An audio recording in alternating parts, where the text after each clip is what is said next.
Hello everybody, Thrills and Gills back again. Today we're doing a little bit of a different video. We're not doing crustaceans, we're not doing fish, we're not working with even reptiles. We're working with beetles. These are blue-fanging death beetles. I'm glad I got that name right on the first try. This is a beetle that comes from the southwestern part of the United States, Texas, Arizona, and they come from the desert. Now, I know what you're probably thinking. Thrills, that's not a blue beetle. That beetle's black. Well, see, these beetles have a very special ability. When these beetles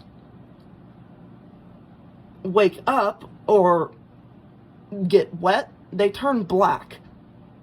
It's kind of a way to soak up more moisture and more heat. So, are these beetles hard to take care of? I'm going to start out. These things are like the easiest things to take care of.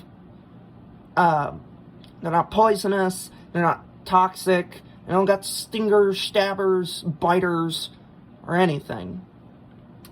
They're very safe.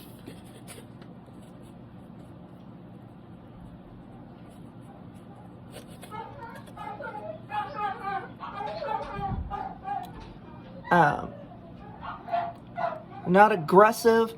Actually, they're really good for keeping with other bugs that are more aggressive, like scorpions. So, fun fact, they have the toughest shell of almost any beetle. And because of this, scorpions just cannot penetrate their shells, and they can't stab them. Same goes for tarantulas that try to pierce them with their fangs. Their carapace is just too strong.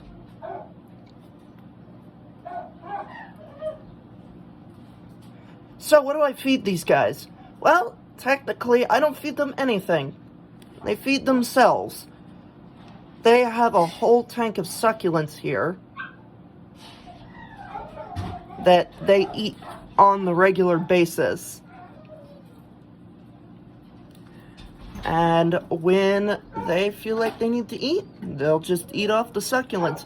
The succulents have just enough water, so they don't need any sort of water bowl. Actually, they kind of despise having regular water. Besides the mist that the succulents need to live, these beetles get no source of water besides eating the succulents.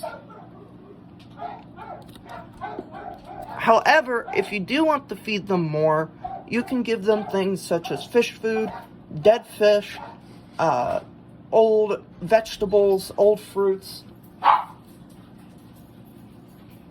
and they'll do just fine with that. Though, I figured out that keeping succulents is a lot easier, since it allows you to both keep a nice environment for them, while also letting them have access to food, and you don't have to replace the food unless the succulent dies. If you want an idea of what succulents you want, I would go with these really broad-leaved succulents. They can munch off of them for quite a while. Get a nice view of the succulents in there. So why are they called blue-fanging death beetles? Well, when they get spooked, they fang their death. However, when they get too used to the person that owns them, they tend not to fang as much. Which, I don't know, kind of defeats the purpose of keeping them, unless you just want a silly little beetle to keep around, which I'm not against.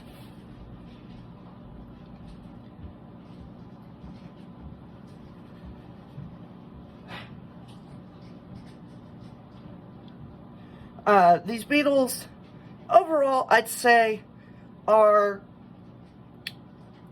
around an A rank and on a 7 for hardiness. They're on a 7 for hardiness and an A rank pet-wise. They're fun to watch. They fumble around and do all sorts of wacky stuff. They're easy to take care of. And they don't need a lot of space either. This is probably smaller than the nano aquariums I kept for a while. Only things you need to know is, A, you should probably keep sand for them. Soil substrate is okay if you mix it in with the sand, but you primarily want sand. Second, you should at least have some sort of heat source. I have a heat pad under mine. And just for a good reference, they're a desert beetle. So while they can live in less hot environments, it's best to keep their temperature at roughly 75 and up to make them feel comfortable. Now, when they're not wet and they're not angry because there's a light on top of them, they'll turn a kind of cobalt powder blue.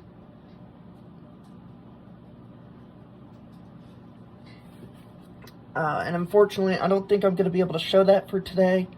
But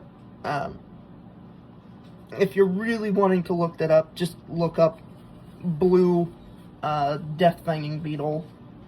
They're also called iron-clad beetles because of their really strong shells. I love crabs, and I love boasting about how cool crabs are and how tough they are. But when it comes to shell toughness, these beetles put just about any crustacean to shame. So I wanted to just show these guys and talk about them for a little bit. So if you want, like, a first exotic pet and you don't want to take care of a fish and you're not sure about keeping things like frogs or reptiles or anything else, or if you don't want a tarantula or a scorpion, these guys are a good starter.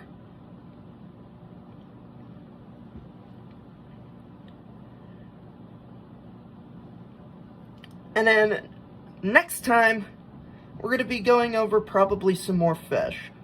I'm not sure exactly what I'm going to go over, but we'll figure it out. Anyways, this is Thrills and Gills, signing out.